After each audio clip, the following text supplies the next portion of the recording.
Hi, I'm Craig Patterson. I'm the founder of Madlab, and people call me Patty, aka the Pink Pig for my surf friends. So, welcome to the cheat sheet for a professional gym. This is a culmination of 15 years of my blood, sweat, and tears, and a whole team of people. Most of them, one of my best friends. This is the real play. This is the real cheat sheet here for how you develop a professional gym. So let's get right back into it. So philosophy, this is really what we believe in. When we started this whole thing, we got into the fitness industry. Like I was a mechanical engineer for solid 15 years before I got into this stuff at all. That's another long story. But when I saw how the fitness industry worked, I really, we had to come up with something that would guide our decisions, because I saw people doing all kinds of crazy things and making decisions based on, I need more clients, man, I need more clients, and doing all kinds of crazy things for money. So we decided early on, we wrote it right behind the door whenever we had all of our meetings. It was like front and center. We made any decisions, and it was our prime directive, just like Star Trek's prime directive, right? Do no harm to new civilizations or whatever. Well, ours was, it has to work for the client, it has to work for the coach, and it has to work for the business. All parties in this business arrangement have to succeed.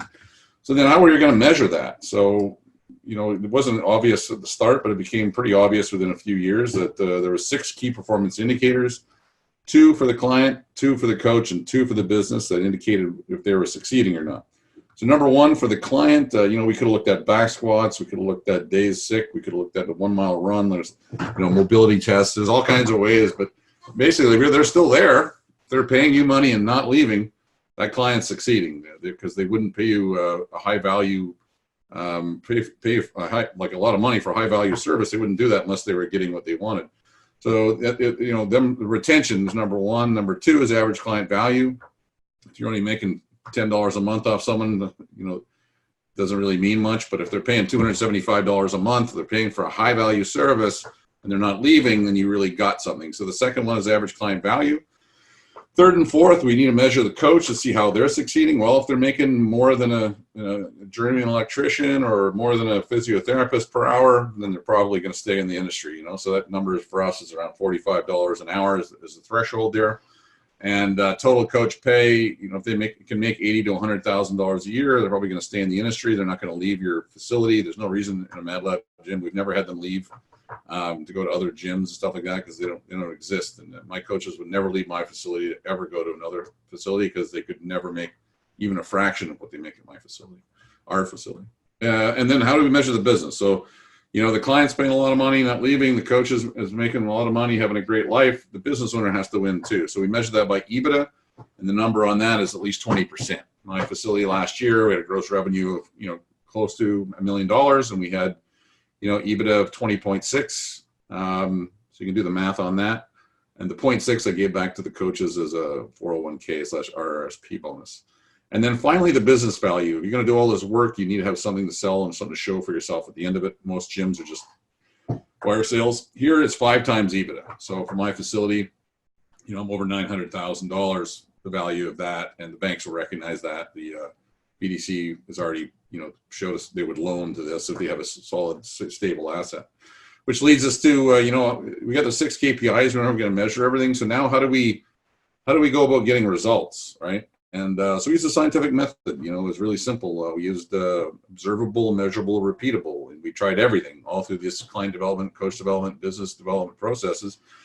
So, we came up with it very clearly after a few years of trial and error and looking at stuff. Is this conjecture, or is it a hypothesis? And then we look into, turn a hypothesis into a theory, and then a theory into a law. And I can sit here and rightly say these are laws. These are almost like gravity, 9.81 meters per second. If you drop a ball off the top of a roof, this is how the business works. If you're trying to make a professional gym with the client, coach, and the business win, these are 8 laws are non-negotiable. If you break these 8 laws, something's going to fall apart. You're trying to maximize those 6 KPIs. Number 1 is you need a client that needs to meet with the coach one-on-one for an evaluation and an introduction to the facility and everything you're doing. See if you want to work together, and then a proper evaluation of what's going on with them, and goal setting, all that stuff. And then 2, you're going to do one-on-one fundamentals. And our median client does 18 personal training sessions. before they go into the third thing here, which is a hybrid membership. It's a combination of group classes and personal training. I mean, there's some people that's not appropriate for, but 80% or 90% of the people that come through after 2 months of one-on-one with their coach, they go into, either once a week and then unlimited group classes, and then eventually it becomes once every 2 weeks, and maybe once a month, and they settle out of it once every month or once every 6 weeks, and we get that 85% retention and median client values of $275, right? And the fourth one for the client is they need their own coach. You need to be working with their own person. They can go to group classes. It could be another coach, but at the end of the day, they have a coach in their corner who knows exactly what they're doing. They're setting goals. They're finding out really what they need in life, and they're working towards that. And then for the coach, the 8 laws, 5, 6, and 7 laws. There's an accredited development program. We've got registered in 2009, the province of British Columbia, government of Canada, and we got actually accredited in 2015. So we're an actual college. Madlab School of Fitness in Vancouver is a college for fitness coaches, for professional fitness coaches. And that took a lot. It took a lot of effort, and it taught us a lot. And we're the only people in the world that I know of doing this kind of thing. So the next thing is performance compensation. How would you pay your coaches? You hear about it all the time. Oh, we just pay them by the hour for a class, and we give them, a percentage for their upsells and stuff. Listen, you need to be paying them on what you want to happen. You want the client to stick around, and you want them to pay a lot of money. So you pay them on that. The performance-based compensation. If the clients leave and don't have a bad experience, the coaches don't get paid. In a $1 per hour situation, they don't really care. They get paid anyway until you're out of business, right? And then the last thing is the coach co-op. The coaches have to work together to ensure that they can scale this thing. So they're splitting up the group classes, and by that scaling and that working together and that collaboration, they can get those $45 an hour and $80,000 plus a year. That's a key piece. Then the last law is, you're going to be creating a sellable asset. You're going to be doing things that, you're reverse engineering things for 25 years from now, so that the thing you're building, you can sell and retire on. Like my business is worth 5 times EBITDA. It's almost $1 million, but it's taken me 15 years to get there. But that's law number 8, and, so the next chapter over, we look at 15 years of best practices. We have development processes for the client, the coach, and the business, specific ways that we're honing those 8 laws to get the 6 KPIs. We're constantly in the search for improving the 6 key performance indicators. And 15 years of this, we have our client development process. And, you take a look at this thing from left to right, the whole thing's designed to retain 85% plus of the clients, and then generate referrals, right? So this whole thing is building your reputation, generating referrals. And we have a very specific way to do that. We have a very specific way to do the first point of contact, the consult, 3-day assessment, 15 to 18 fundamentals, how we go into hybrid membership, 3 to 6 months, 5 years onward. We have a very specific process that we do. And then for the coaches, we have another very specific process. We're going to go through junior 1, and that's, taking a coach that's raw and teach them the, exercise science and physiology, anatomy, all this kind of stuff, as well as sales skills, enrollment skills, communication skills, the ability to, bring people into the facility and to sell them a high value service. So, coach development took us, 10 solid years working with the accreditation board to get this process so that it develops coaches that they make $45 an hour as a minimum and $80,000 a year. So it's junior 1 to junior 2, senior 1, senior 2, and the whole way along, they're making more and more percentage of the average client value and so forth until they graduate. And I think we're the only people that I've ever heard of where the coach doesn't graduate until he can generate at least $12,000 in gross revenue. So it's tied to the business. The coach succeeds, the business succeeds, the client succeeds, right? And then the last part is the business development. We get a very distinct process for that. And, that leads us right into the last column.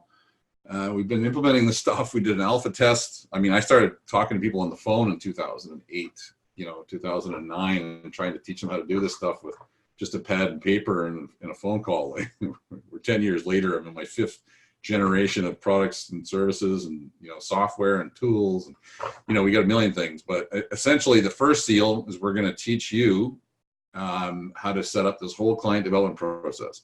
from your website through to all your software systems, services, and how you're going to bring in clients. So it's the first day right through to where they graduate to a hybrid membership. That's your first seal. I mean, the first seal, you'd be working with your own business development consultant. You'd have your own coach. You meet with them every week or every 2 weeks or whatever schedule you want. And then the second seal, we'll bring in our coach department. It's coaches that have learned how to generate at least $20,000 a month. They've all been certified as instructor coaches through the accreditation board, and they'll be working directly with you and your coaches. And I had that department. I really love seeing the coaches win, and the coaches win, the business wins, and I win too, for that matter. So the second seal is we develop a morning team, evening team of coaches, and the coach co-op, the whole deal.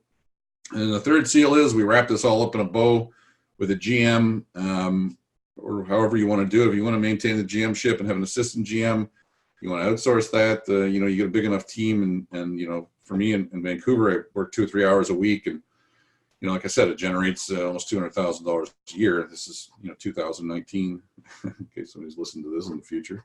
But that third seal is bringing it all together. So this is the cheat sheet for a great gym. Sorry, a professional gym. And the next step is in each one of these categories, we have a course, and it takes you through how this all works so you understand it inside out.